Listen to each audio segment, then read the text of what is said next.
Sus años de experiencia en política internacional crean el calibre necesario para analizar los asuntos principales de nuestra nación y el mundo. Armando Valdés está en Radio Isla 1320. Esto es Sobre la Mesa. Buenos días, Puerto Rico. Soy Armando Valdés. Usted escucha Sobre la Mesa por Radio Isla 1320. Hoy en Sobre la Mesa estarán con nosotros nuestros analistas de todos los lunes. Víctor García San Inocencio, ex representante del Partido Independentista Puertorriqueño, y Kenneth McClintock, ex secretario de Estado, ex presidente del Senado, ex gobernador interino incluso del Partido Nuevo Progresista.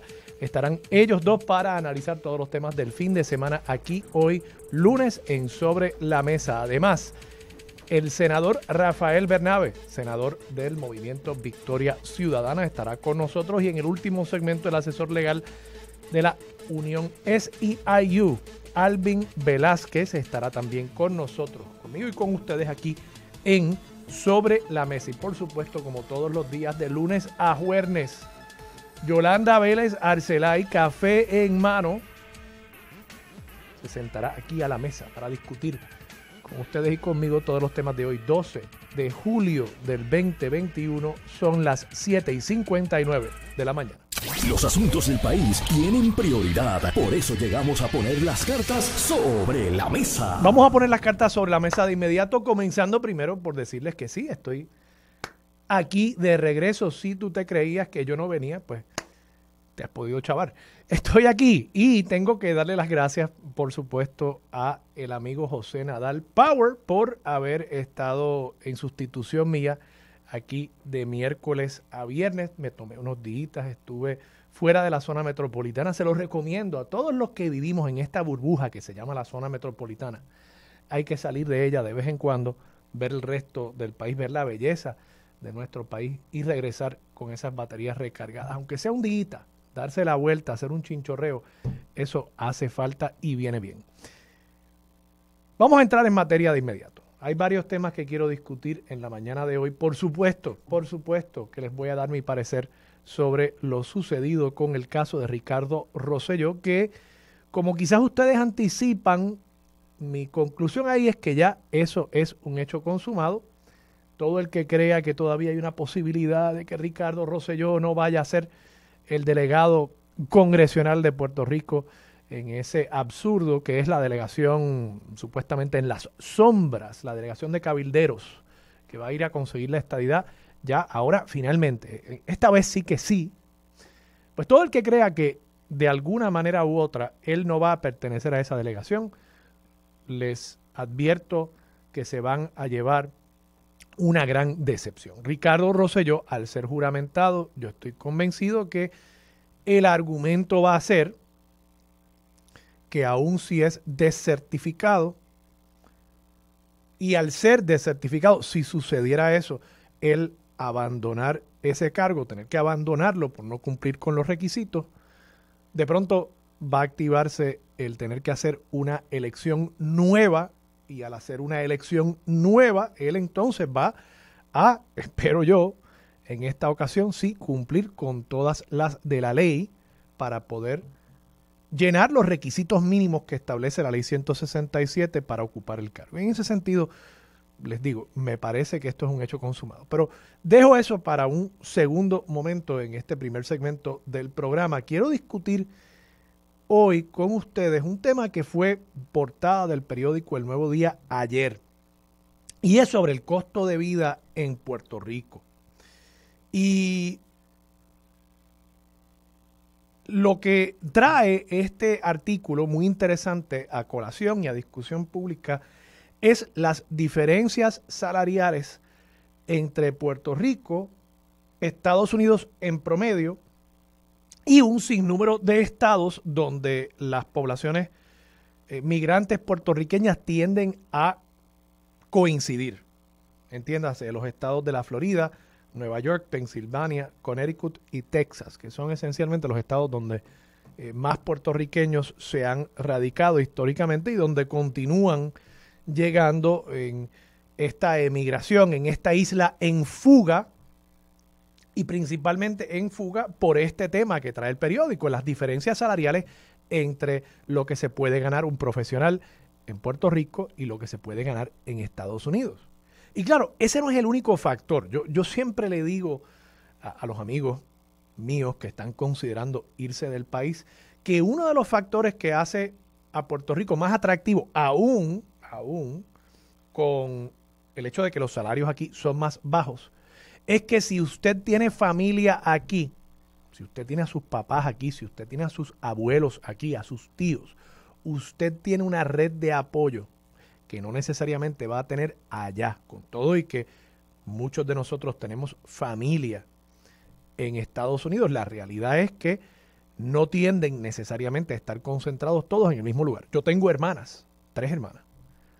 2 de ellas viven en Nuevo México, una vive en la Florida y están ellas solas ahí, o sea, tienen obviamente sus amistades y demás, pero no tienen toda una red de apoyo familiar que, por ejemplo, en el caso mío y de mi esposa, que tenemos una niña y otra en camino, pues representa un alivio, un apoyo, algo que yo incluso describo como una bendición, tener a mi madre que puede cuidar de mi hija, mi suegro, que también hacen eso, las hermanas de mi esposa, toda esa red, todo ese apoyo familiar no necesariamente se va a tener allí, y eso de paso tiene un costo económico también, no es solamente un costo afectivo, es un costo económico también, porque parte de ese salario más alto en Estados Unidos va a tener que irse posiblemente en el cuidado de menores de edad, y ese costo es uno muy alto en Estados Unidos, igual el costo, por ejemplo,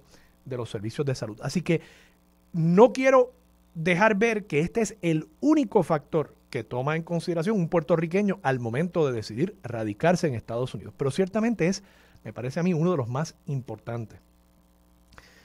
Y las diferencias, la verdad, que son, en algunos casos, realmente abismales. Un abogado se gana en Puerto Rico en promedio $55,000. En Estados Unidos, en promedio, $144,000. No hay un solo de estos estados que se muestran en este artículo que no se gane un abogado al menos más de $100,000 en promedio. De nuevo, en Florida, Nueva York, Pensilvania, Connecticut y Texas.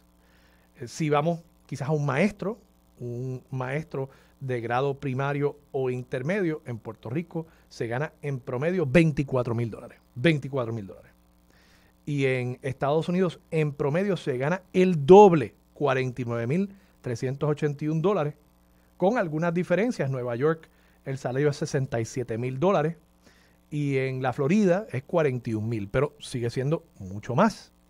Eso quiere decir que una pareja de maestros, por ejemplo, que estén casados entre sí, podría en Estados Unidos estar ganándose $100,000.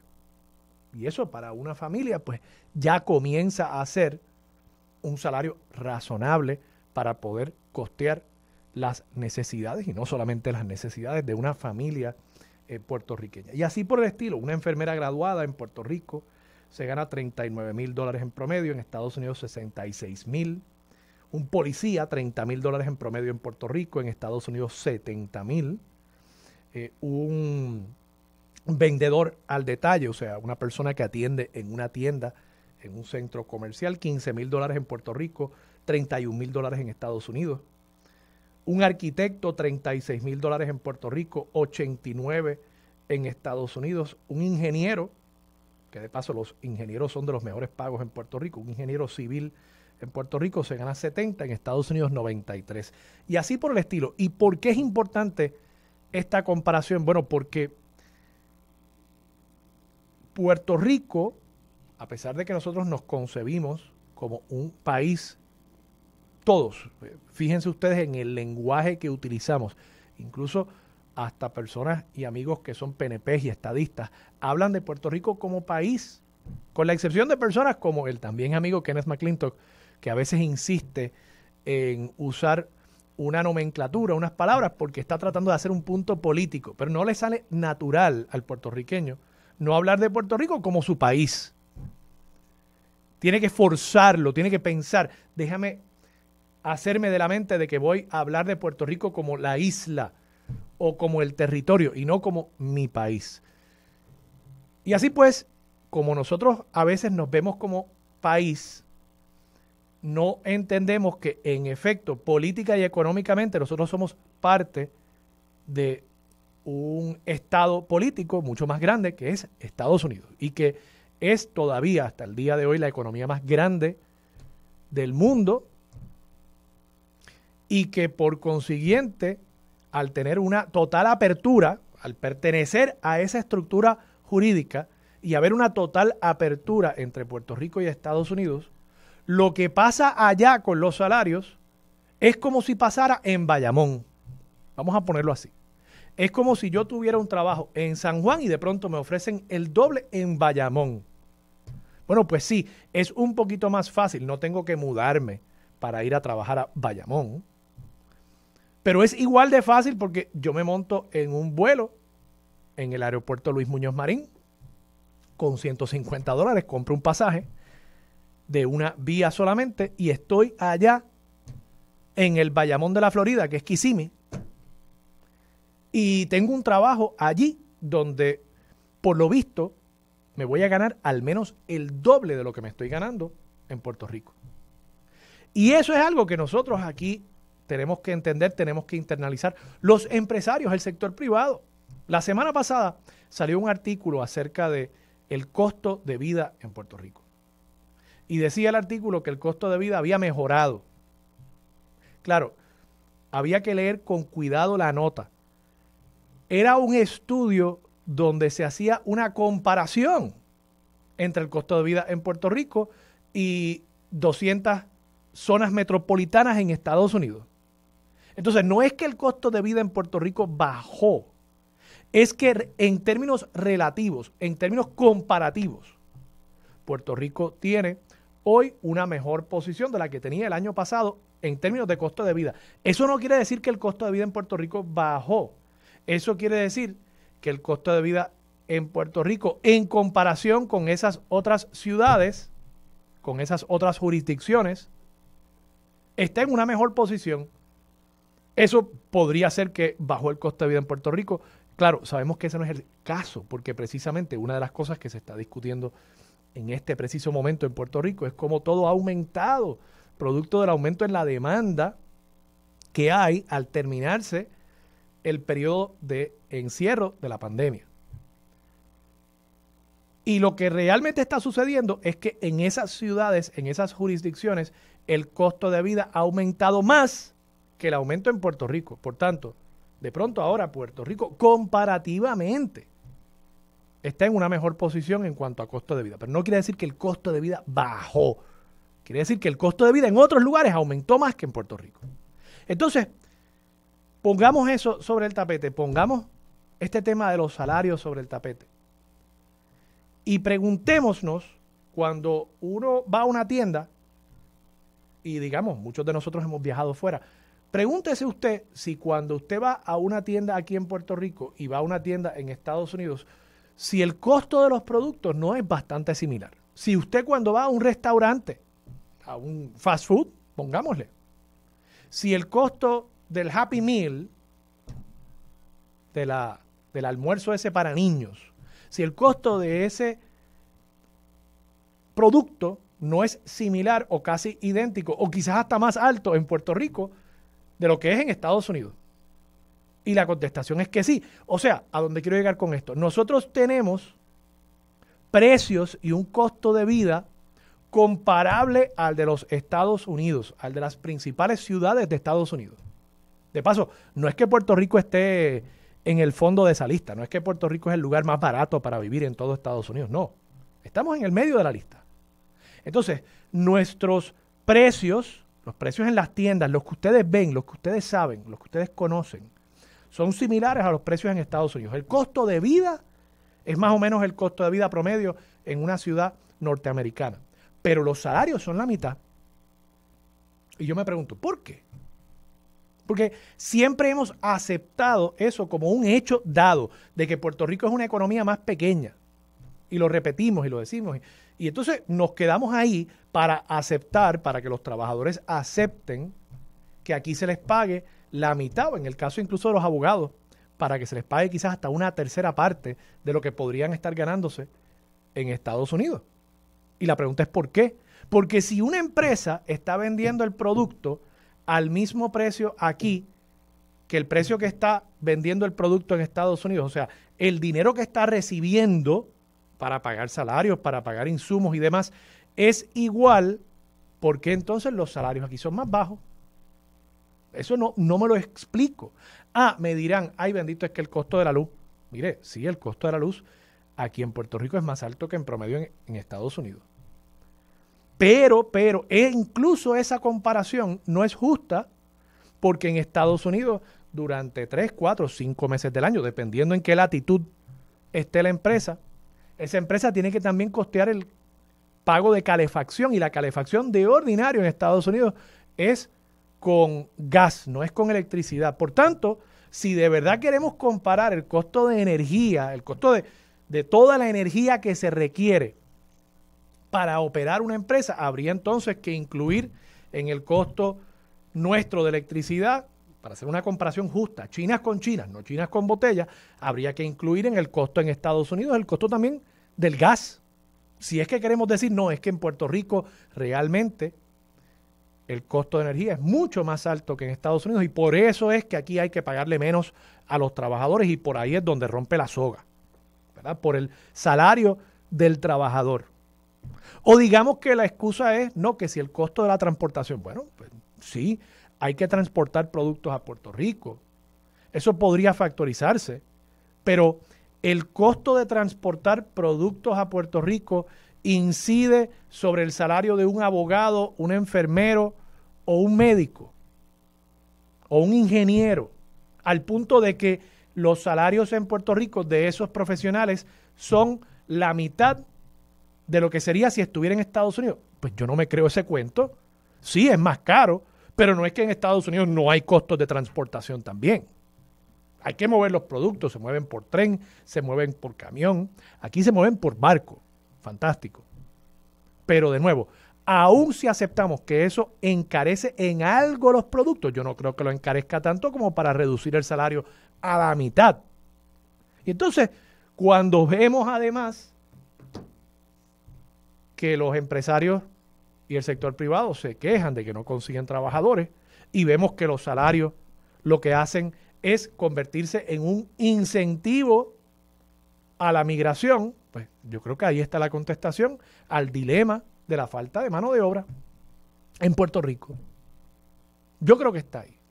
De paso, antes de pasar al tema de Ricardo Rosselló, quería también comentar, y es un tema, el juez del apelativo, Gerardo Flores, yo le tengo aprecio, respeto a esta figura, pero el juez Gerardo Flores, al renunciar, de paso, él tenía un nombramiento como juez del apelativo con un término de 16 años. 16 años fijo, o sea, eso, bueno, hemos visto las cosas que han pasado con los jueces y las juezas en nuestro país.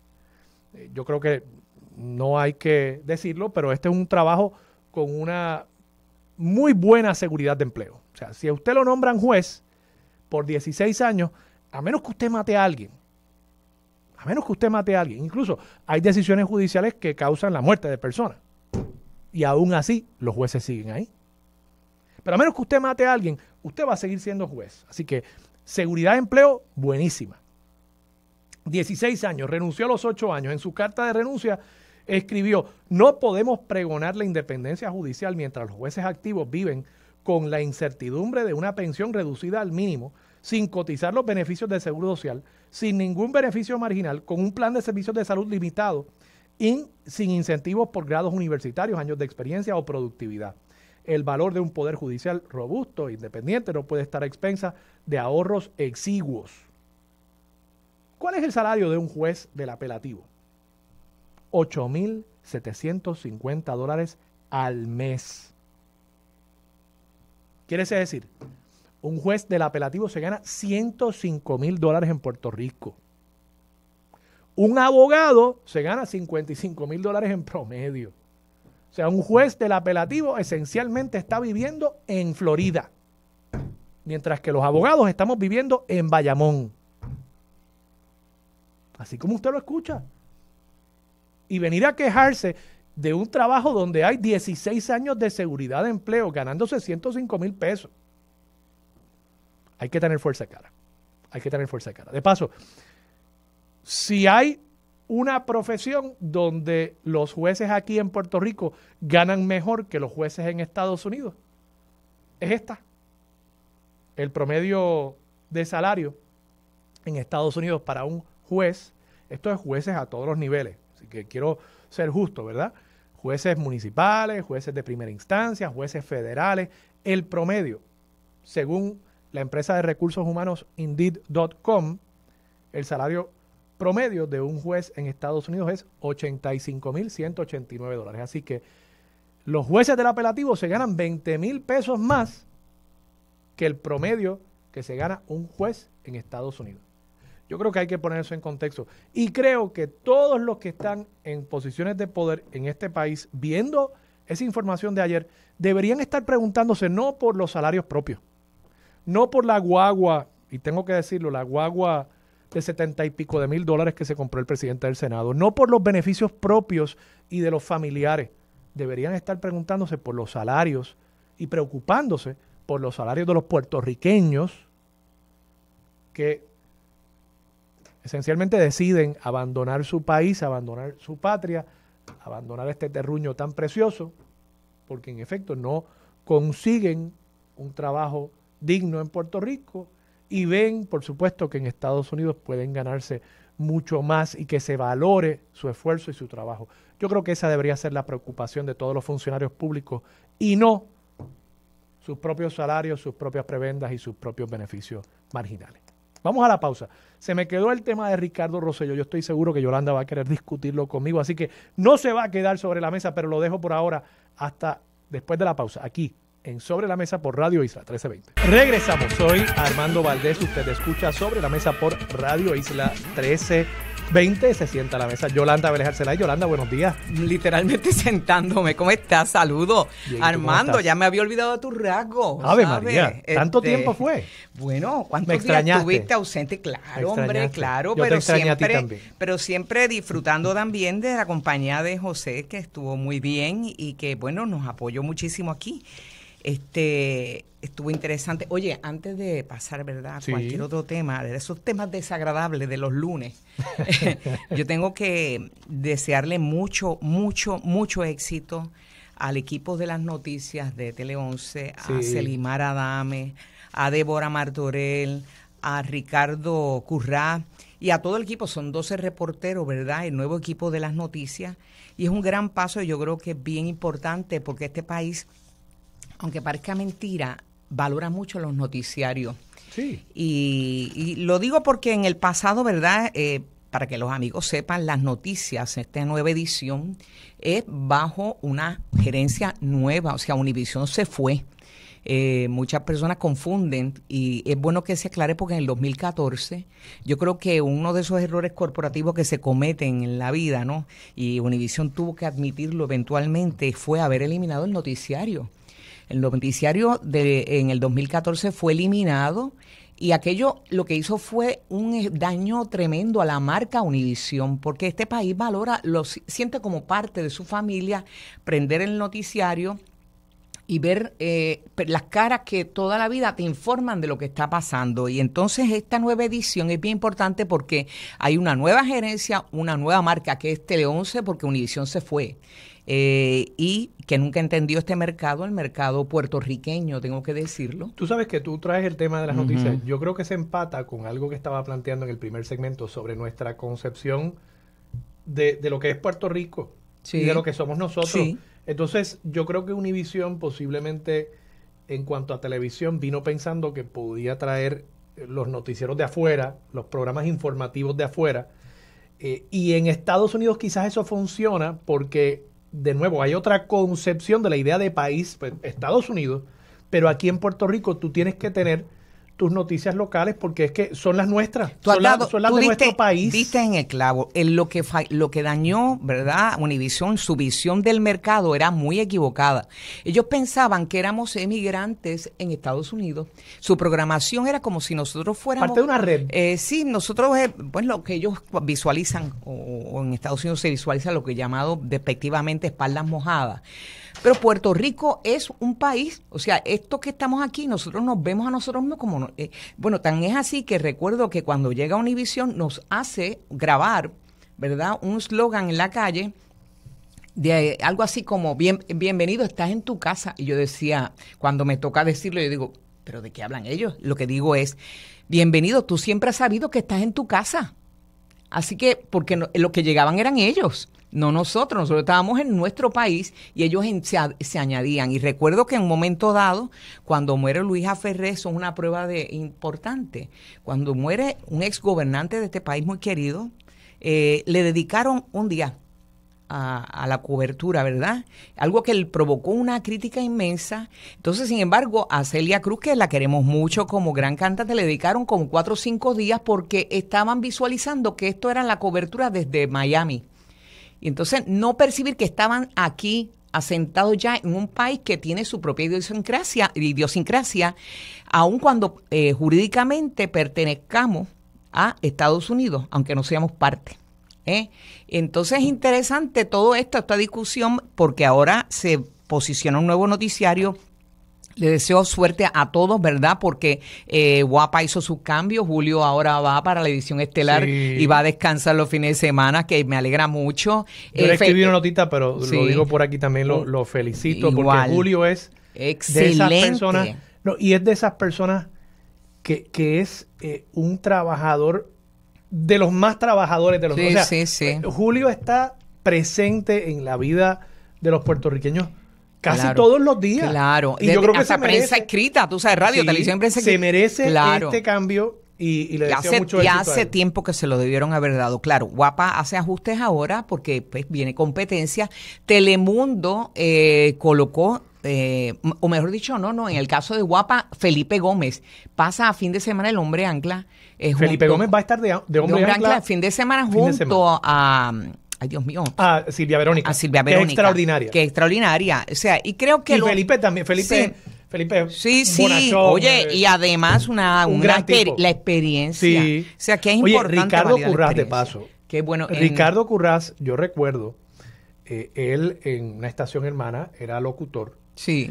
Y siento que no se le daban suficientes oportunidades. Una persona tan seria, tan estudiosa, Ricardo, tan culta, Ricardo es un hombre tan comprometido. Es de las personas más cultas que yo conozco sí, que está en la prensa puertorriqueña, y creo que le añade un grado de seriedad a la televisión puertorriqueña, a los noticieros que tienen una larga historia de eso, porque el noticiero también del Canal 2, Ivonne Soya. Oye, Ivonne es una persona también extraordinaria, de una seriedad y de una credibilidad tremenda. Y yo creo que no es porque sea mi gran amiga Ivonne, pero yo siempre he valorado esa fuerza con que entra Ivonne, esa fuerza con la que entra Selimar Adame, ¿verdad? Esos pesos pesados. Yo creo que, son competencias. Sí. Todos estamos en competencia aquí. Todos pueden prevalecer. Pero todos no pueden prevalecer. Y yo creo que qué bien habla de Puerto Rico. Sí. Y de los medios de comunicación en Puerto Rico en este momento, que tengamos esa figura a la cabeza de esos noticiarios. La edición de las noticias en Tele 11 va a empezar a las 3:55, una hora. Van a tener 2 ediciones. Porque empieza una hora, la primera hora va a ser un poco más light, a las 4:55 entra Hard, ¿verdad? Ya con las noticias pesadas, y a las 10 tiene una edición. Así que vamos a ver cómo les va. Yo les deseo el mayor éxito a todos. Nuria, que es una gran, oyente de nuestro programa también, un gran abrazo a todos ellos. Mira, tú estabas hablando de verdad de Ricardo Rosselló, y yo estaba leyendo la columna de Irán Sánchez, que extraordinaria, muy buena. Muy buena, un gran optimista, por cierto. Sí, tú viste que yo no soy tan optimista como él. Un gran optimista. Yo le digo al amigo Irán, esto ya es un hecho consumado, olvídese. Pero vamos, el argumento es importante hacerlo. No, él Y creo que, bueno, a lo mejor nos equivocamos nosotros y somos demasiado cínicos, ¿verdad?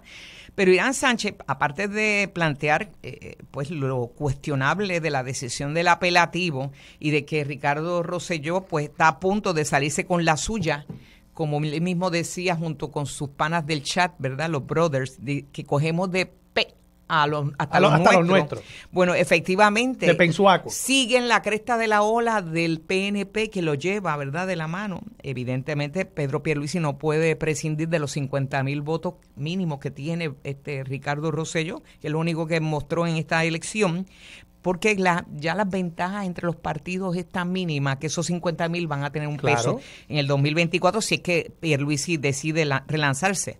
Está por verse, ¿verdad? Pero Irán Sánchez plantea que él confía, ¿verdad? Porque estos errores que comete el apelativo, él confía que el Tribunal Supremo va a hacer esta niña, como la niña que le grita al rey, que el rey está desnudo, tú sabes, esa leyenda, ¿verdad? Esa analogía de que el Supremo se puede crecer y corregir los errores que se cometen en la judicatura. Oye, que tan mal colocan la imagen de la judicatura, lamentablemente.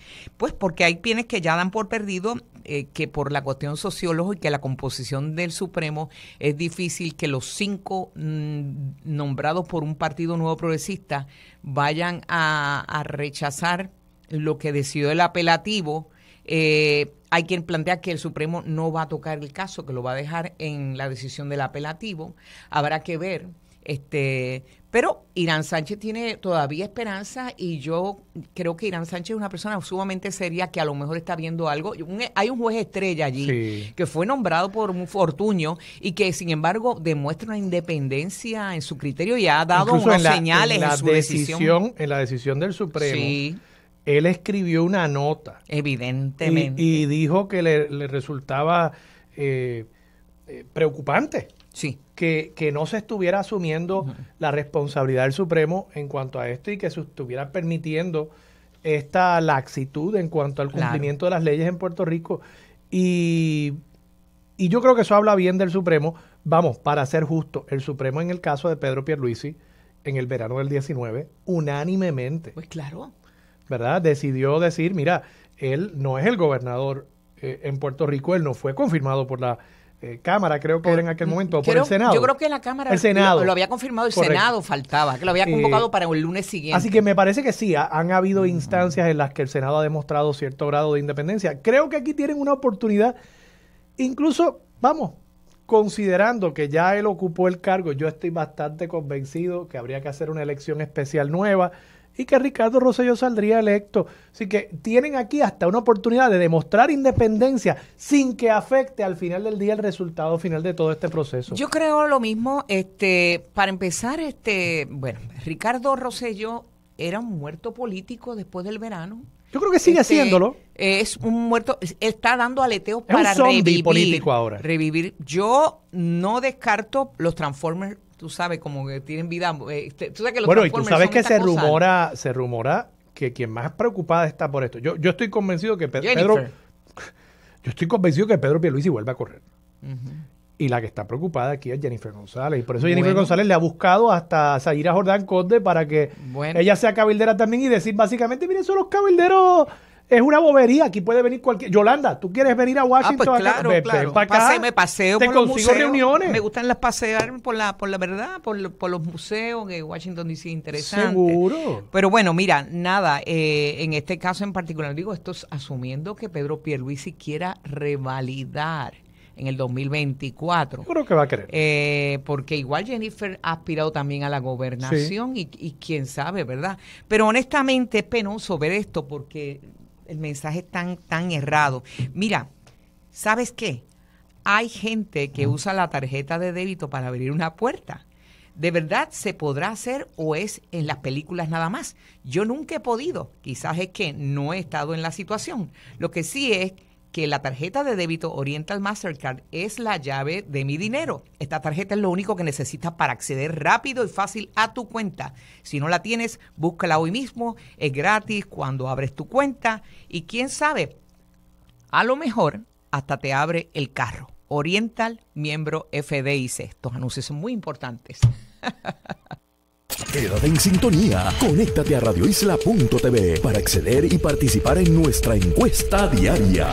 Sobre la mesa por Radio Isla. Regresamos. Soy Armando Valdés. Usted escucha Sobre la Mesa por Radio Isla 1320. Yolanda Vélez Arcelay. Oye, tú también querías tocar el tema sí, de los salarios en Puerto Rico. Sí, porque fíjate, bueno, quizás voy a hacer una leve, ¿verdad? Preámbulo. Esto de Ricky Rosselló y esto de la guagua de Dalmao. Sí. Envía unos mensajes tan terribles al país. Y lo del juez Gerardo Flores, yo lo quise añadir porque es que también.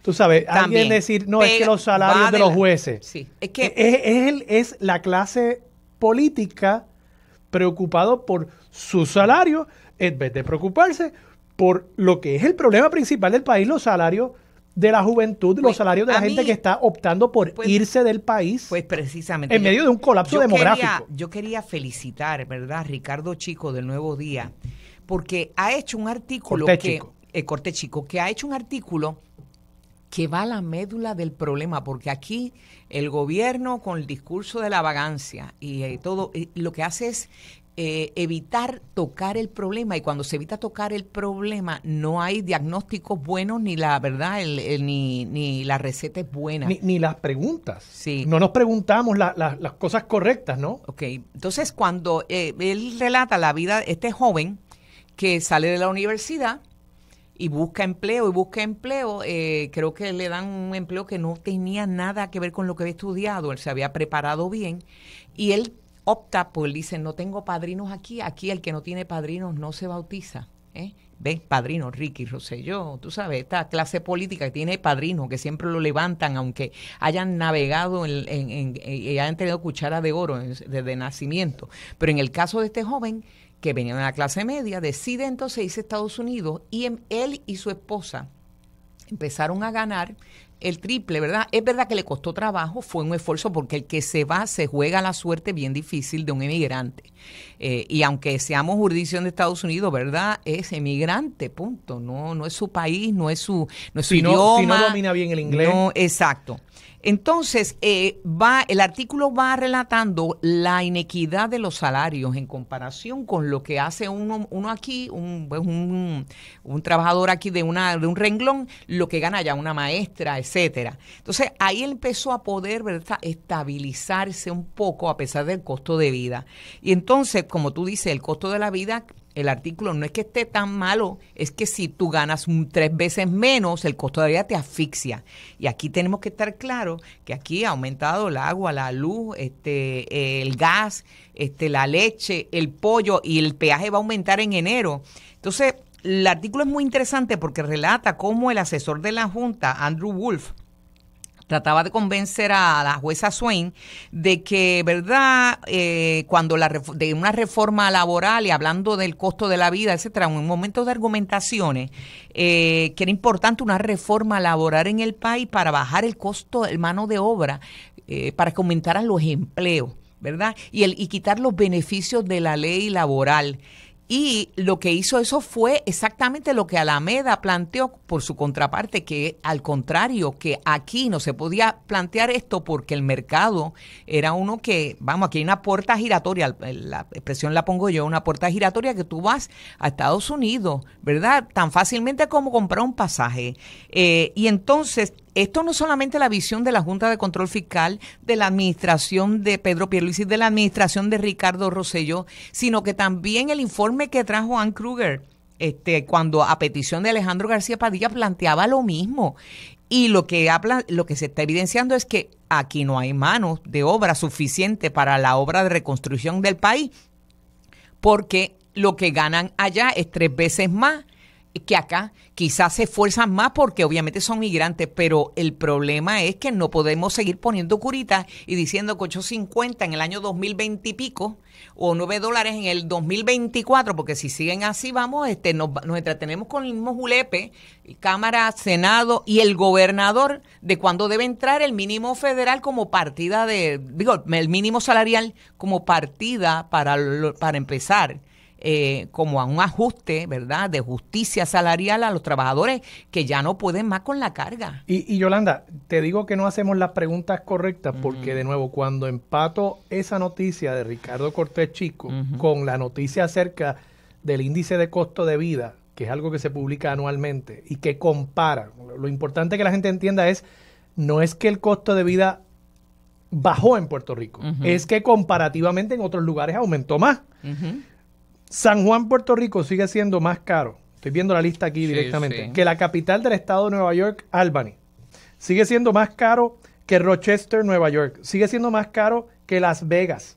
Sigue siendo más caro que Dallas y Fort Worth, Texas. Entonces, insisto, si los precios, que es lo que compone el índice de costo de vida, si los precios aquí son más altos que en esas ciudades y por tanto las empresas que están cobrando esos precios están cobrando más alto que lo que cobran en aquellas ciudades, porque aquí pagan menos que en esas ciudades. Sí, esto es increíble. No, o sea, y lo hemos aceptado año tras año porque decimos, no es que la economía de Puerto Rico es más pequeña.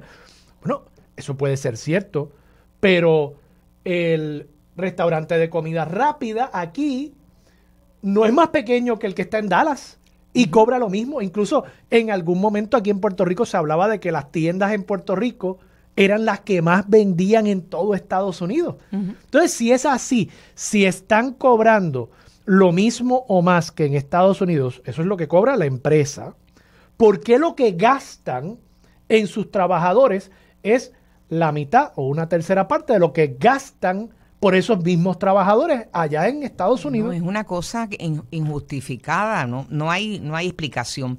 Pero entonces tú ves esto, ¿verdad? Y lo contrastas con, y tengo que decirlo, la ley 20 y 22, que el amigo Caraballo Cueto ha hecho un informe de que es moderado el impacto, por no decir otra cosa, que es moderado el impacto de la ley 20 y 22 en términos de creación de empleo.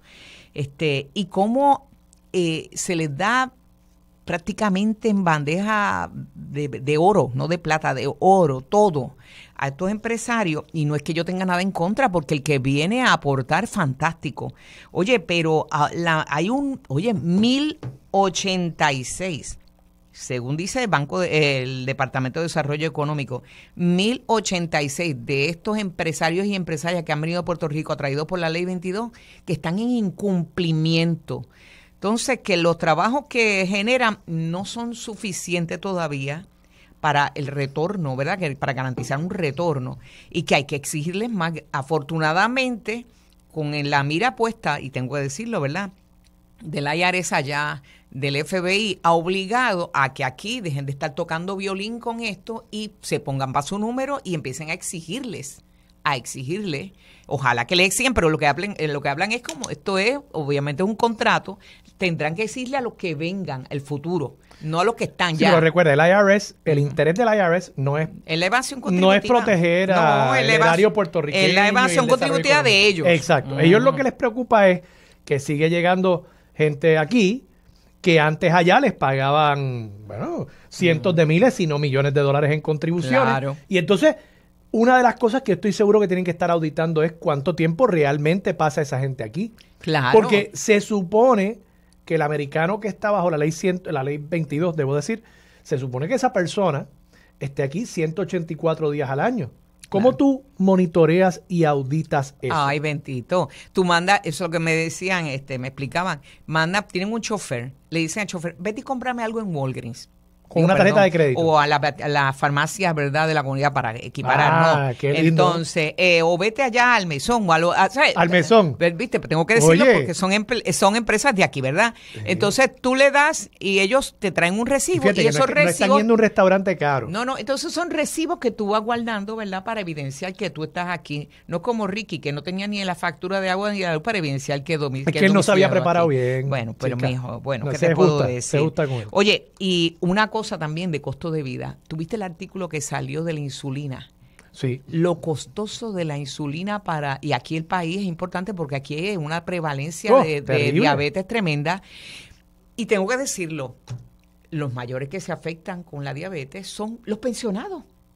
Y fíjate, la situación Pero los pensionados y la gente más... Los retirados y la gente más pobre. Y pobre. Y la gente más pobre. Pero lo traigo porque viene muy a colación con esta discusión que ahora mismo se habla de que el 8.5% recorte en las pensiones.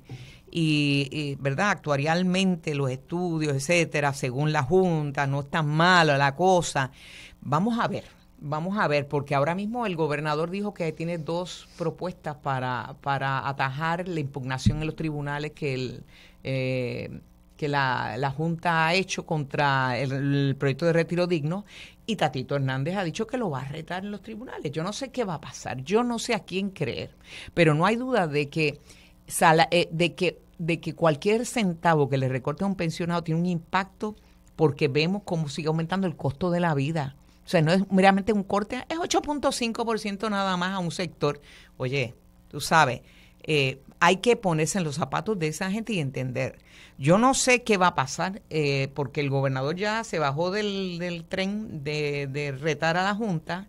Tatito dice que lo va a retar. Vamos a ver qué va a pasar, yo no sé. Pero McClintock, Kenneth, que viene ya mismito, dijo algo muy importante la semana pasada. La Junta debería hacer ajustes actuariales, porque con lo del COVID ha habido un impacto en ese sector.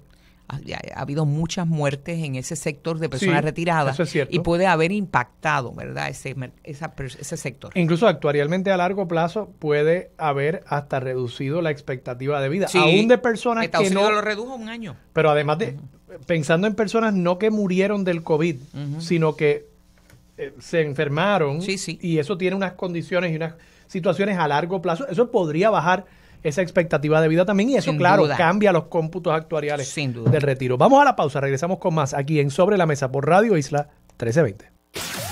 Próximo en Radio Isla 1320. Hoy es lunes y como todos los lunes tenemos con nosotros al exsecretario de Estado Kenneth McClintock, así como el ex representante del Partido Independentista Víctor García San Inocencio. También tendremos más adelante al senador por el Movimiento Victoria Ciudadana Rafael Bernabe, así como al licenciado Alvin Velázquez, asesor legal de SEIU, un sindicato que está abogando porque se rete a la Junta de Control Fiscal en cuanto a las pensiones. Todo esto en breve. Los asuntos de toda una nación están sobre la mesa. Síguenos con el análisis y discusión en Radio Isla 1320. Esto es Sobre la Mesa. Bueno, amigos, hoy lunes, hoy es importante, ¿verdad?, hacer énfasis en que se han aumentado los contagios en el sector de las edades de 20 a 29 años, se ha triplicado y no podemos bajar la guardia, ¿eh? Es importantísimo. Parece que una exitosa vacunación el viernes, y con esto del, ¿verdad?, gana, algo así como que no me acuerdo ahora el nombre de la cosa esta de vacunarse para que gane, ¿verdad? Vacúnate y paga, algo así. Pues hubo algo exitoso. Es penoso que tengan que recurrir a eso, pero aparentemente fue exitoso, y es importante que se vacunen. Para ir a los juegos de baloncesto, óiganme, aquellos que no se han vacunado y que les interesa el baloncesto, vayan, pero tienen que llevar la tarjeta de vacunación, ¿verdad? No pueden entrar si no están vacunados. Y de hecho, en el juego de los Cangrejeros y los Capitanes, supuestamente hay posibilidad de una sorpresa. Dicen que LeBron James, que estuvo este fin de semana, va a estar supuestamente con Bad Bunny, que es su gran amigo, y con Ozuna. Vamos a ver si eso es verdad, pero eso es una ñapa. A lo mejor es mejor vacunarse para ir al juego y para ver a Bad Bunny y a LeBron James. Bueno, rápidamente le damos la bienvenida a Kenneth McClintock. Saludos, Kenneth, ¿cómo estás? Muy buenos días, Víctor. Y saludos, Víctor García San Inocencio. ¿Cómo estás? Muy buenos días, gracias a Dios, muy bien. Saludos a ti, a Kenneth y a toda la radio audiencia. Bueno, hay muchos temas de que hablar. Yo sé que queremos ir al tema internacional ya mismito, pero ¿verdad? No podemos evadir un tema que es importante, y es que el gobernador aparentemente tiene 2 medidas potencialmente, ¿verdad?, para tratar de disuadir a la Junta de que no se resuelva el tema de las pensiones y los recortes en los tribunales. Por otro lado está el representante Tatito Hernández, el presidente de la Cámara, planteando que están listos para retar a la Junta con el proyecto de retiro digno. Y hay una efervescencia, ¿verdad?, de sindicatos y sectores planteando que hay que ponerle presión a la Junta de Control Fiscal. Yo no sé cómo está las posibilidades de esto, pero lo traigo para con primer plato a la mesa. Kenneth, ¿qué te parece? Pues mira, Yolanda, creo que en tu propia palabra ha insinuado que le ves pocas posibilidades legales a que ese caso se pueda ganar. El gobierno de Puerto Rico está retando en el tribunal la demanda radicada prematuramente por la Junta de Supervisión Fiscal. Y digo prematuramente porque el gobernador, cuando firmó bien intencionadamente este proyecto bien intencionado, dijo que no lo iba a poner en vigor hasta que no se atendieran dos proyectos que él iba a presentar posteriormente. Días más tarde presentó los dos proyectos que tienen el propósito de tratar de curar las heridas legales que pueda tener la ley de retiro digno. Y digo heridas legales, no que el proyecto sea malo, es que ante las decisiones que yo considero injustas, discriminatorias y erradas que está tomando la Junta y que está tomando la jueza que atiende los casos de promesa por encomienda del juez presidente John Roberts, pues hay que legislar de las maneras que ayuden a ganar esos casos según la jurisprudencia que desafortunadamente existe. Y en ese sentido, pues él ha presentado dos proyectos, uno que eleva al nivel casi máximo de la prelación de los pagos que hay que hacer por las pensiones, lo pone por encima de cualquier otro pago excepto la deuda pública. Y tú dirás, ¿y por qué pues, excepto la deuda pública? Vete a la Constitución del Estado Libre Asociado de Puerto Rico que te dice que el primer pago que se hace es el de la deuda pública, así que no podemos aprobar leyes que estén por encima de la Constitución de Puerto Rico. Y segundo, otro proyecto para garantizar que se le hagan los pagos según la ley y especialmente a los que entraron al servicio público antes del año 2000, que son los que están más bajo asedio que los que entraron al servicio público después del 2000. Si esas dos leyes se aprueban, pues entonces ya la Junta tendría que mirar esos dos proyectos porque identifica cuál es el costo de esas dos medidas y básicamente deja establecido que está dentro del cuadro fiscal del gobierno de Puerto Rico. Uno creo que cuesta, creo que son 100 millones al año, el otro cuesta 150 millones al año por los próximos 20 años, y esos son dineros que hoy le está sobrando al gobierno de Puerto Rico, porque como todos hemos visto en los últimos año y medio, 2 años, Hacienda está recaudando varios cientos de millones de dólares más anuales que lo que se había proyectado por la Junta, que lo que se había proyectado por Hacienda, que lo que se había recaudado el año anterior. Pero la pregunta será, ¿y la Junta aceptará esas dos opciones, verdad? Eso de la prelación, porque y si quedará dinero después de, claro está, del ajuste de la deuda, si queda dinero para el que le sigue detrás en la fila, que es el pensionado, si es que lo colocan con el orden de prelación, ¿verdad? Sí, yo no tengo la menor duda de que luego de que se complete la reestructuración de la deuda, lo que se estará pagando, que va a ser como 1.5 billones al año o 1.3 billones de dólares al año, en vez de los 3.5, 4 billones al año que se pagaba antes, o sea, como 3 billones o 2 billones y medio de dólares más de lo que nos tocaría pagar ahora, va a estar dentro del cuadro de lo posible si se mantiene el control de gastos en Puerto Rico. Yo no tengo duda de eso, y aunque a la Junta no le guste, si es suficiente para que la juez Laura Taylor Swain diga con estas dos medidas sí se puede atender, sí se puede pagar las pensiones sin tener que reducirle en forma alguna, si ella está de acuerdo, porque se usa el lenguaje y la metodología que requiere promesa para que esas leyes sean aprobadas, pues entonces podríamos ganar el caso. Pero el caso no se gana dándose golpes en el pecho solamente. El caso se gana tomando acciones correctivas para demostrarle a la Junta y a la juez que Puerto Rico puede seguir pagando las pensiones que tiene comprometidas a pagar. Víctor, a este planteamiento, ¿verdad?, de Kenneth, que ha explicado las dos opciones que trae el gobernador de prelación de pagos para los pensionados, ¿verdad?, luego de pagarle a los acreedores, y eso, el pago, ¿verdad?, a los que estaban antes del 2000, ¿verdad?, como pensionados. ¿Qué piensas tú? Hay dos vías. Está la vía de retar por los tribunales, está Tito Hernández. Ya sabemos que ha habido impugnaciones y retos en los tribunales y pues donde han parado. Y está esta otra opción. ¿Crees que tiene posibilidades? Realmente, conceptualmente, coincido con el análisis de Kenneth. Uh-huh. Sin embargo, es absolutamente improbable a la luz de cuál ha sido la conducta de agente de cobro y de sheriff de Cochí, de la dictadura que se le añade al colonialismo en este país con Natalia Yaresco y la juez Swain.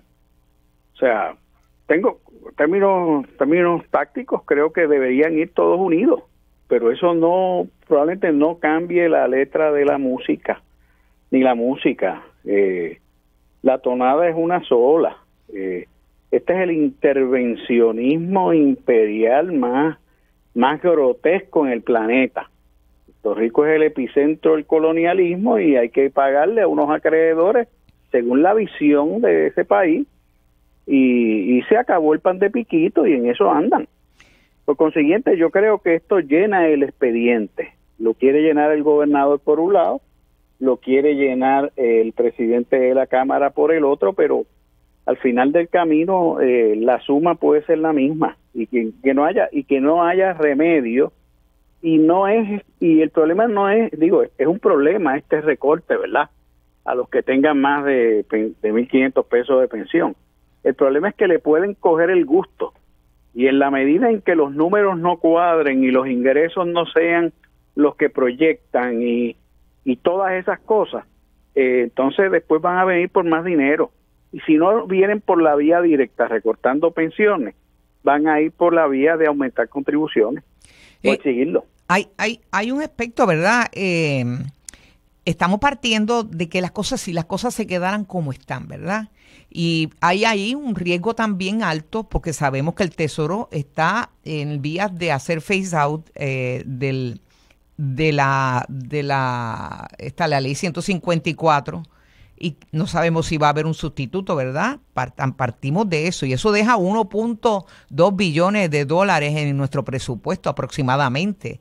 Está bien que el Medicaid lo aprobaron ahora, no con paridad, unos 3,000 millones por 5 años que le da cierta estabilidad, pero las certezas no las hay. Y estamos hablando de, ¿verdad?, medidas que requieren certezas y requieren que haya continuidad, ¿verdad?, con esto de las pensiones, etcétera.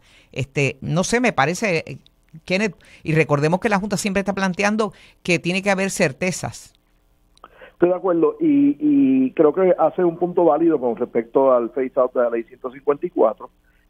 Sé que van a estar tratando de buscar una manera de poder balancear esa salida de recursos con otras entradas de recursos similares, pero también tenemos que recordar que vamos a tener una certeza de por los próximos 5 años contar con los fondos actuales de Medicaid, que es alrededor de 3 billones de dólares más de lo que nos toca estatutariamente, que son 390 y pico, 400 millones de dólares al año. Eso no es dinero que entra directamente al gobierno de Puerto Rico para usarlo como se plazca, como es el dinero de la ley 154, pero es un dinero que va a tener unos efectos que va a ayudar a crear actividad económica y que va a ayudar a crear ingresos indirectos al fisco. Así que tenemos que ver todas estas cosas y yo diría que se está buscando soluciones a la ley 154.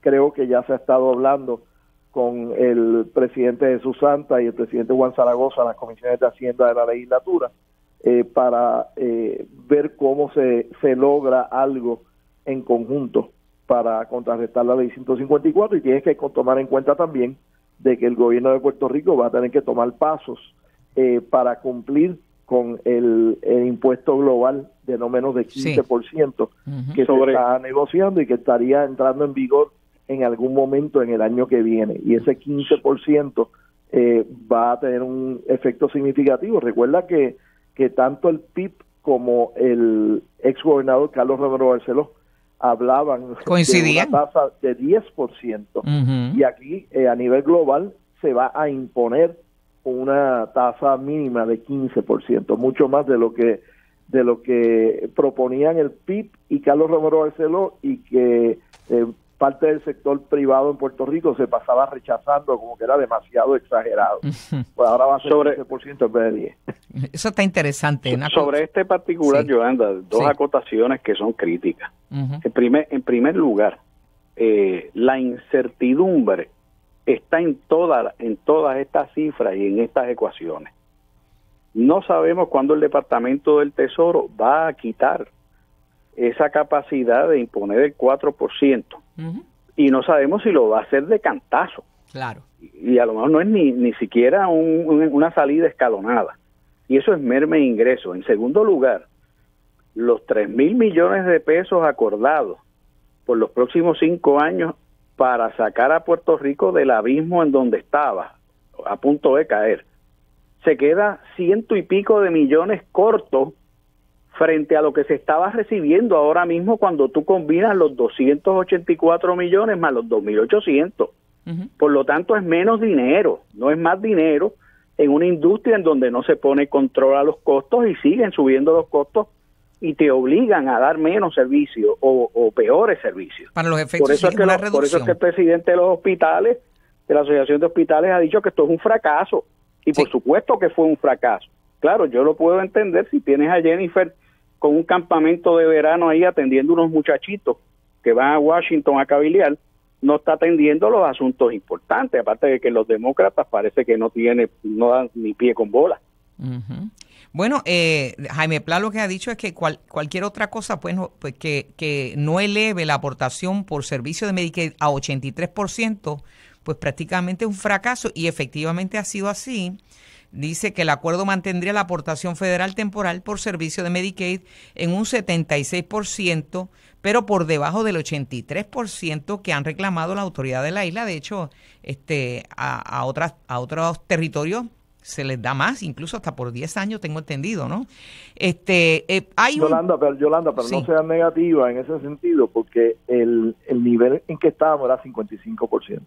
Así que de 55 a 76 mejoró. Es caminar mucho más de la mitad del camino para llegar al 83% que tendríamos derecho bajo la estadidad y bajo la paridad. ¿Crees que el discurso de Yaresco yendo allá al Congreso y diciendo que Puerto Rico no está preparado para la paridad tuvo efecto? Sí, creo que tuvo algún efecto, aunque ciertamente habían congresistas republicanos que no querían darle la paridad a Puerto Rico, pero le daban la excusa de decir, mira, hasta en Puerto Rico la Junta de Supervisión Fiscal no favorece llegar al 83%. Se lo puso en bandeja de plata, sin duda alguna, Yaresco. Que sea, tú tener, porque este año tenemos, 3,000 y pico de millones de pesos, pero es de año en año. No es como un salario que tú sabes que el año que viene te vas a ganar por continuidad, lo menos que hay continuidad, exacto. Y puedes sacar una hipoteca, y puedes comprar un carro, y puedes darte un viaje no pensando que vas a necesitar el dinero del viaje para comer el año que viene. Y en ese sentido, pues el que Jennifer y el gobernador hayan logrado un acuerdo de 5 años con apoyo bipartita, podría entonces proveer la estabilidad que Puerto Rico nunca ha tenido en el área de Medicaid. Y con esa estabilidad, tú puedes usar más eficientemente el dinero que te han asignado y puedes llegar a contrataciones con proveedores, no de año en año que te van a cobrar más, sino hacer contratos multiaños que entonces te van a hacer más económicos los costos. Bueno, yo sé que tú querías también hablar temas internacionales y yo creo que que es importante porque han pasado eventos muy llamativos, muy interesantes en Cuba como en Haití. En Haití capturaron una persona que dice ser uno de los contactos que reclutó a los mercenarios de Colombia y de Estados Unidos para que fueran allí y que fueron y que estando en territorio ya haitiano, alegadamente le cambian el comando a estas tropas así no oficiales, sino los mercenarios estos, y el objetivo era entonces asesinar, magnicidio. ¿Perdón? Los nuevos Tonton Macuts. Exacto, pero internacionales. Sí. Y entonces, por otro lado, en el caso de Cuba, pues hubo unas protestas que se originaron en Matanzas, habiendo con el precipitante también de lo del COVID, ¿no? Y del problema serio que se disparó los contagios y de la carencia de medicina. Ha habido, pues, yo creo que este fue el primer conato que enfrenta a Miguel Díaz-Canel como presidente, ¿verdad? Y como presidente del Partido Comunista, no estando ya el apellido Castro en ninguna de las posiciones directivas. Desde el 94, que yo recuerdo que en el malecón de Cuba, pues hubo unas escaramuzas y Fidel Castro se personó allí. Y con su figura pues pudo sofocar aquella situación. Miguel Díaz-Canel es un presidente nuevo dentro de todo, ¿verdad? Todavía no tiene esa solidez. Está la situación misma de crítica económica y sabemos también que en el pasado pues ya Estados Unidos con Obama había tratado de normalizar la relación, se echó hacia atrás cuando vino Trump.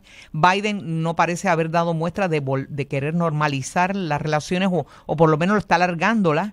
Este escenario dentro del Caribe, ¿verdad? Y con dos islas tan próximas y que demandan atención, por lo menos por parte por ejemplo, los votantes de Florida pidiendo acción y en el caso de Haití pidiendo ayuda a Estados Unidos para estabilizar el país. Es interesante lo que está pasando.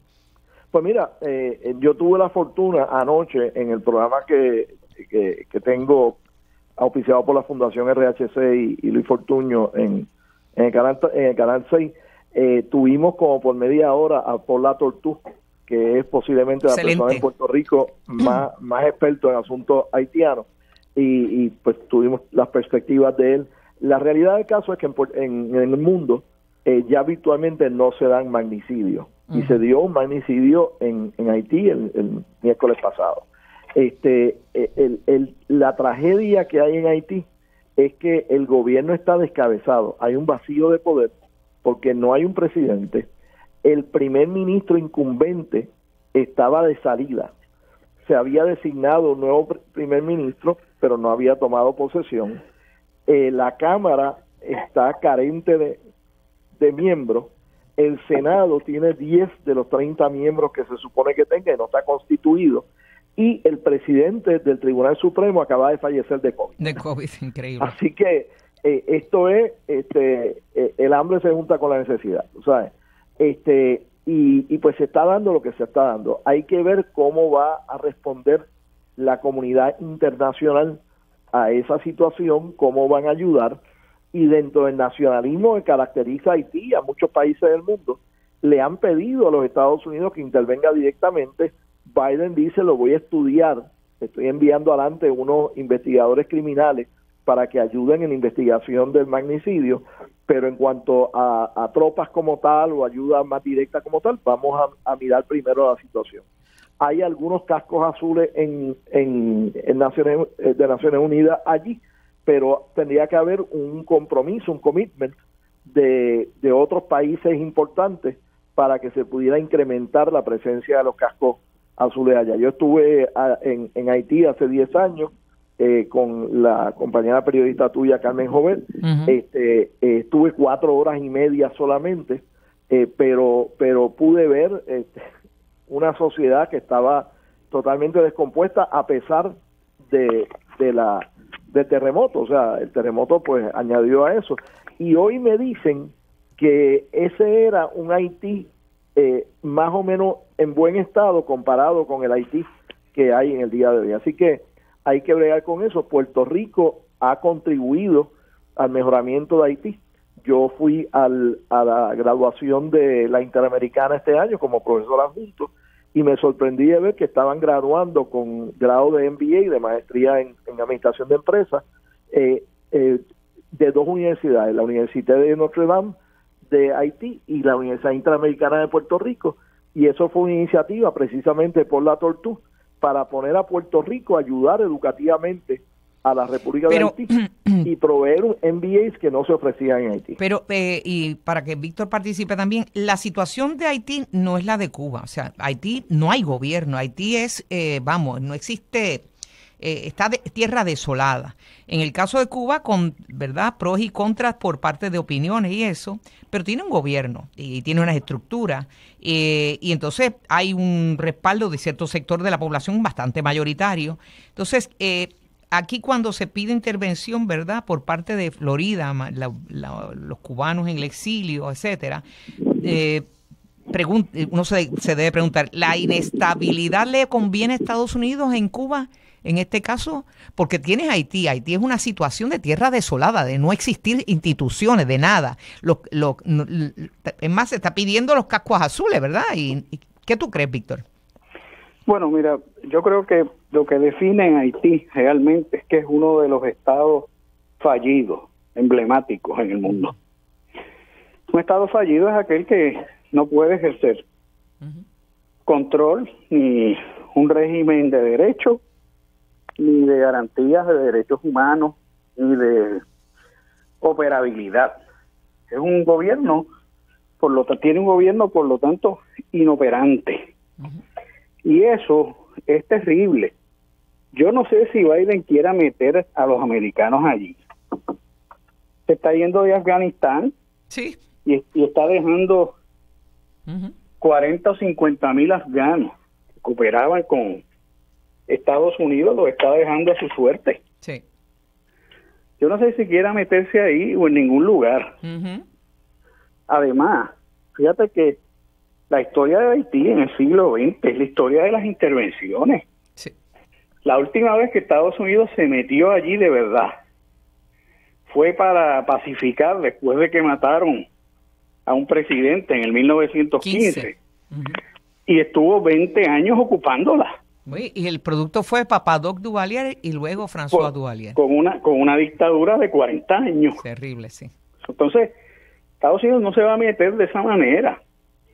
Se han hecho muchas cosas por Haití. En Puerto Rico me consta que parte de ese producto de egresados haitianos, una iniciativa de la Fundación Comunitaria de Puerto Rico, que hace 10 años, tan pronto ocurrió el temblor, se planteó cómo mejor ayudar a Haití. Y entonces fue creando una universidad solidaria del Caribe y este esfuerzo de distintas universidades. Sin duda, Puerto Víctor. Rico y Fondo Semilla. La solidaridad es lo que aquí procede. Nos tenemos que ya ir de este segmento, pero gracias a ambos por esta mirada así, aunque sea de salirnos un poco del ombligo nuestro y mirar nuestro entorno caribeño. Gracias a ambos.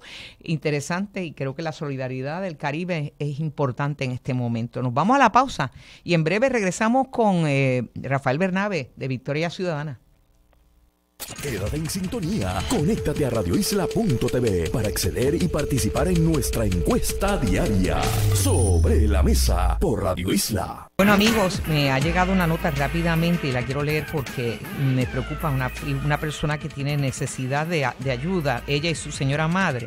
Wanda Morales dice que hace alrededor de 20 días solicitó una transferencia de luz en Maricao. Cortaron el servicio y no le han puesto el servicio vivo al costado de la plaza de la alcaldía. En fin, le envían de una técnica a otra, de Mayagüez a San Sebastián, y ha hecho un centenar de llamadas visitando la oficina y nadie atiende la necesidad. Ella usa insulina y su mamá, quien es la dueña de la residencia y vive con ella, que tiene 79 años, ella dice que, bueno, que quiere saber a quién le corresponde. Pues yo le tengo que informar a Wanda Morales que le corresponde a Luma, y si hay algún funcionario de Luma que esté escuchando, se trata de la residencia de Ramona Morales, quien escribe su hija, y el contador es el número S116588 en la calle Valdoriotti 8 de Maricao. ¿Ok? Y eso es allí en la plaza. Así que por favor ayuden a esta señora y a su señora madre, bendito, que tienen un problema y tienen que atenderlo lo más pronto posible. Bueno, amigos, le doy la bienvenida rápidamente a el legislador por el Movimiento Victoria Ciudadana, Rafael Bernabe. Saludos, ¿cómo está? Hola. Los que nos oyen. Aquí. Saludos a todos y todas, a ti y a todos los que nos escuchan. Qué bueno que pudo, yo sé que está a punto de entrar a una vista, ¿verdad? Sí, no hay problema. Es de la ley 22, ¿no? La ley 2022, sí, una vista pública sobre el impacto positivo, nulo o negativo que haya tenido esa legislación, así que debe estar muy interesante. Sí, antes de entrar al tema para lo que llamé, veo que bajo un informe, ¿verdad?, del economista Caraballo Cueto, que plantea que es un moderado el impacto, por no decir otra cosa, yo supongo, ¿verdad?, pero moderado el impacto de la ley 2022, y aquí hay gente que vienen a retirarse y no crean empleo. Y Absolutamente, tenemos muchas preguntas, ¿verdad?, muchos cuestionamientos a esa legislación. Nos parece que es terrible que se siga aplicando una política económica que empezó en el año 1947. En 1947 empezó la idea y el concepto de que la exención contributiva era el eje del desarrollo económico de Puerto Rico, y aquí se habla mucho de renovar, de cambiar, de transformar, de modernizar, y todavía insistimos en una política que, como te dije, empezó hace ya más de 70 años o 60 años, y es necesario revisar toda esa política. La política de la 2022 es una nueva edición, una nueva versión de esta noción de que la exención contributiva es el mecanismo para el desarrollo económico de Puerto Rico. Y como tú sabes, Puerto Rico está en una crisis económica muy grave. Puerto Rico nunca ha logrado generar los empleos que necesita.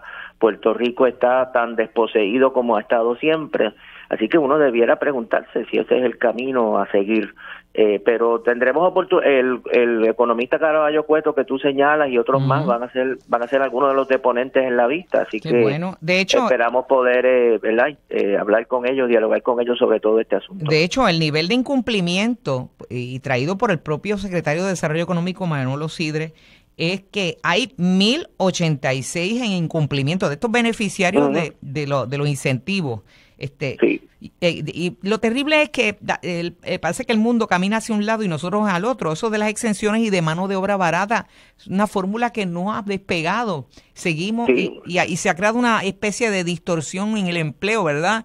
Porque estamos atados a un mercado como el de Estados Unidos, en que la gente con un pasaje se va.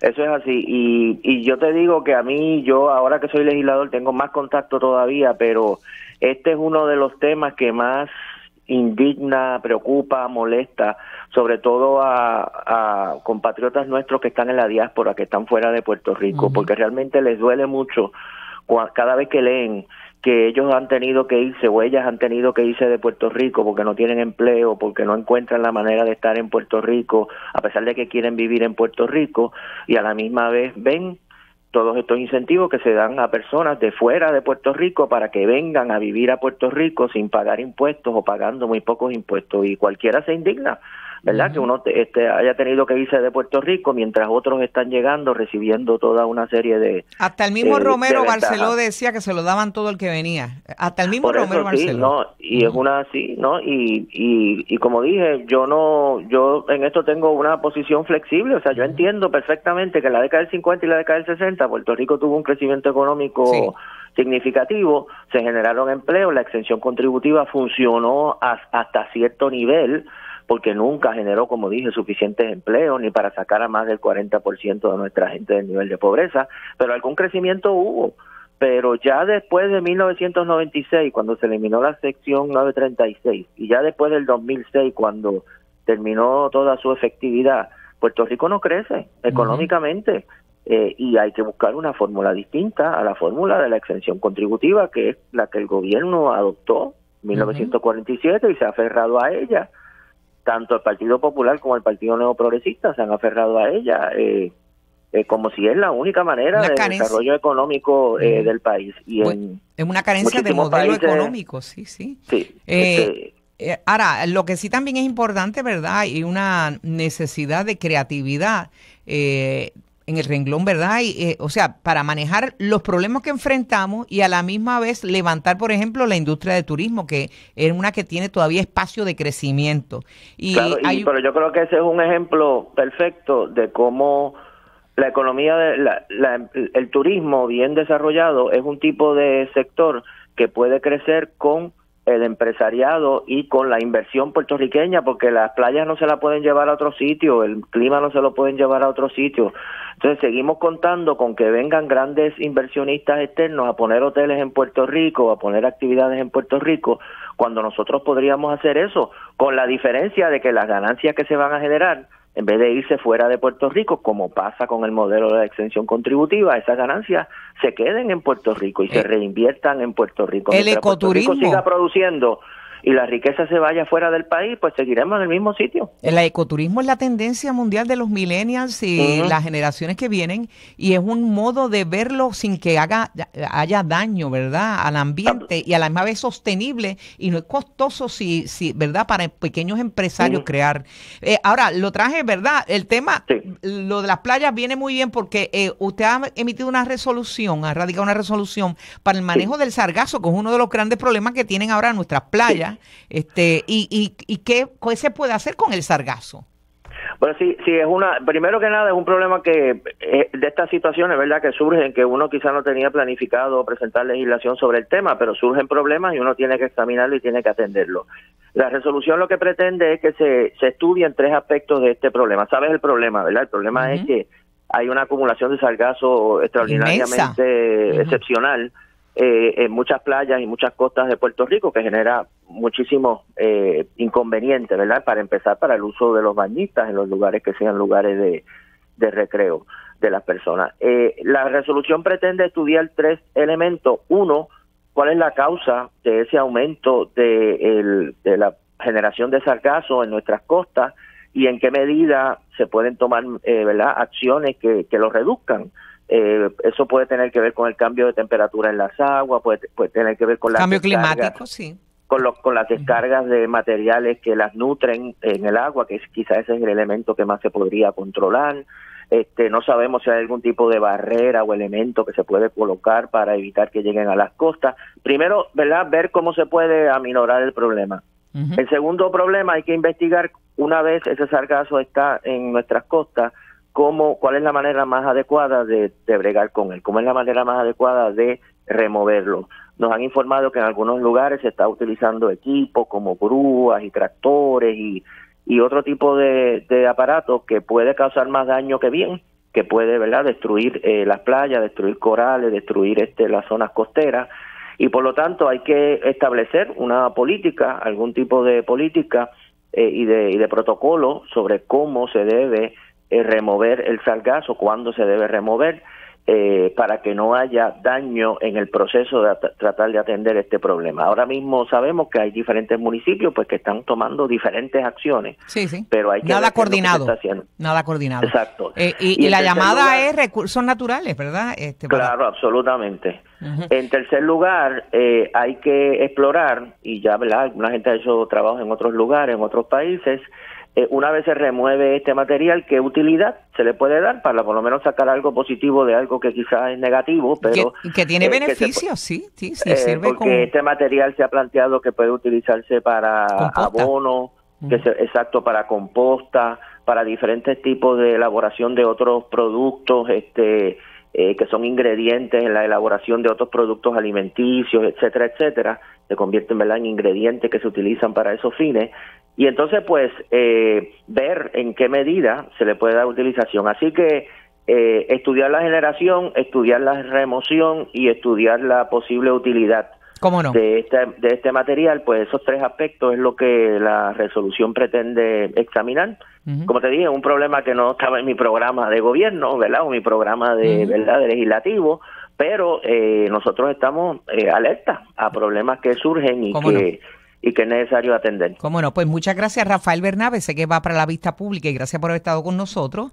No hay duda, lo que no podemos darnos el lujo de no hacer nada, porque esto es un problema mundial también, o sea, las costas por ejemplo, de México, las turísticas, hay hay personas, empresarios de Puerto Rico que están dando servicio allá atendiendo esa del sargazo. Hay la posibilidad de enfrentarlo en las costas, o sea, con embarcaciones y creando como una especie de redes, ¿verdad?, para atajar eso. Pero aquí no nos podemos quedar con los brazos cruzados y también hay una posibilidad de un fin de reciclaje.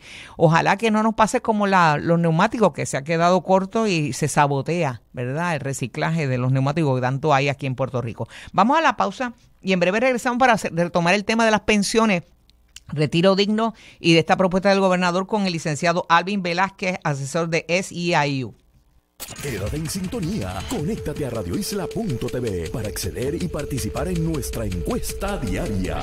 Sobre la mesa por Radio Isla. Bueno, amigos, ya ustedes escucharon, estamos en una etapa coyuntural relacionada con el plan de ajuste y las pensiones, que pues como ustedes saben, la Junta de Control Fiscal propone el recorte de 8.5%. Mañana, como indicábamos la portavoz, y le estaba escuchando Sonia Palacios en el noticiario, mañana pues hay una vista en el Tribunal Federal sobre el plan de ajuste y se está convocando frente al tribunal a las 9 de la mañana para de ahí partir a otro punto en Atorrey, que es en la oficina de la Junta de Control Fiscal. Y la convocatoria, ya ustedes escucharon, no solamente a los pensionados, sino a todo el que entienda que debe ser solidario con esta causa y con los reclamos ante la Junta de Control Fiscal, pues moverse a mañana. De hecho, nosotros estamos aquí cerca, frente al Tribunal Federal, precisamente, y vamos a estar atentos en esta edición sobre lo que ocurra aquí en esta marcha. Pero bueno, tenemos inmediatamente nuestro invitado, precisamente es para hablar del tema, el licenciado Alvin Velázquez, que es asesor legal de SEIU, un sindicato muy poderoso con base en Estados Unidos, pero aquí también están afiliados algunos sindicatos. Saludos, licenciado Alvin Velázquez, ¿cómo está? Buen día, gracias por tenerme, estoy la más bien.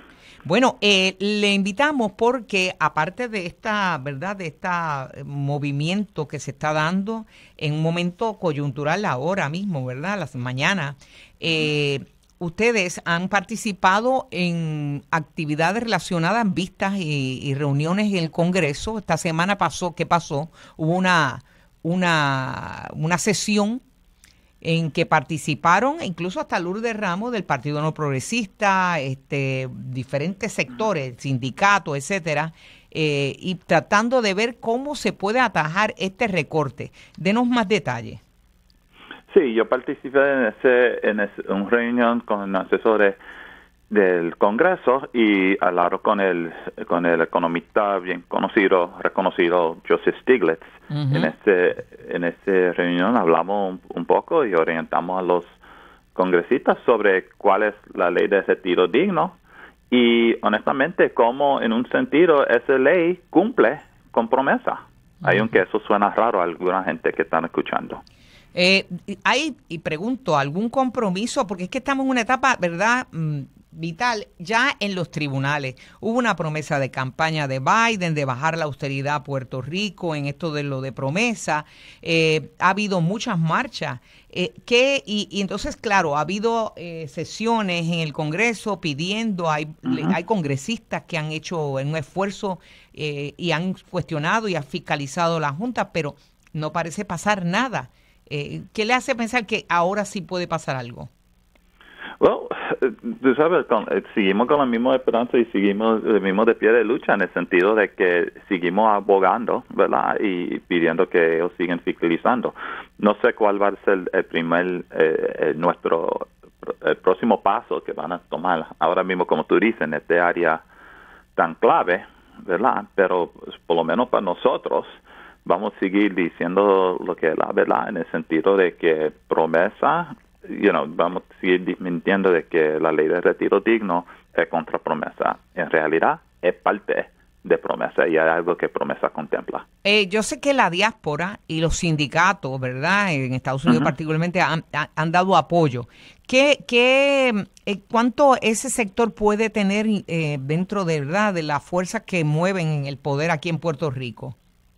Sí, recuérdate, ¿verdad? Son gente, la gente en la diáspora tienen votos, ¿verdad? Y por parte de ser en los estados. Y si tú miras eso, los congresistas que están en esos estados, como en Nueva York, por ejemplo, ¿verdad? En Illinois, están dando, ellos sí hicieron el trabajo de fiscalizar. Si tú miras las intervenciones de parte del congresista Chuy García, del congresista Nidia Velázquez, de ellos sí, si miran de algunos de los senadores, como el de senadora Warren, senador Sanders, ellos ataron parte de ese esfuerzo de fiscalización y esperamos que hay una esperanza que pueden seguir ese trabajo adelante.